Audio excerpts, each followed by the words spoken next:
ಬರಗಾಲದಿಂದ ತತ್ತರಿಸಿರುವ ಕಾಫಿ ಬೆಳೆಗಾರರಿಗೆ ಚೆಸ್ಕಾಂ ಶಾಕ್ ನೀಡಿದೆ.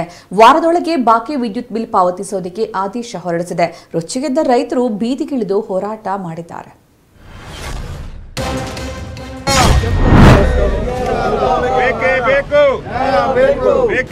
ರಸ್ತೆ ಅಡ್ಡಗಟ್ಟಿ ಆಕ್ರೋಶ. ಚೆಸ್ಕಾಂ ಆದೇಶ ಪ್ರತಿಗೆ ಬೆಂಕಿ ಹಚ್ಚಿ ಕಿಚ್ಚು. ಕೊಡಗು ಜಿಲ್ಲೆಯ ರೈತ ಸಂಘದ ಸದಸ್ಯರು ಚೆಸ್ಕಾಂ ಹಾಗೂ ಸರ್ಕಾರದ ವಿರುದ್ಧ ಸಿಡಿದೆದ್ದಿದ್ದಾರೆ. ಕೊಡಗು ಜಿಲ್ಲೆಯಲ್ಲಿರೋ ಚೆಸ್ಕಾಂ ಹಾಗೂ ರೈತರ ನಡುವೆ ಸಂಗ್ರಾಮ ಜೋರಾಗಿದೆ. 10 HP ವರೆಗಿನ ಪಂಪ್ ಸೆಟ್ಗಳಿಗೆ ಉಚಿತ ಕರೆಂಟ್ ನೀಡಲು ರೈತರು ಪಟ್ಟು ಹಿಡಿದಿದ್ದಾರೆ.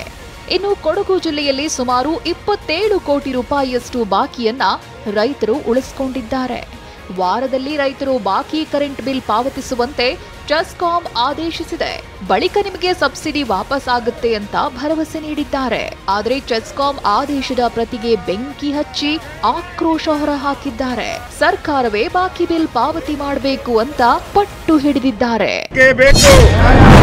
ಧಿಕ್ಕಾರ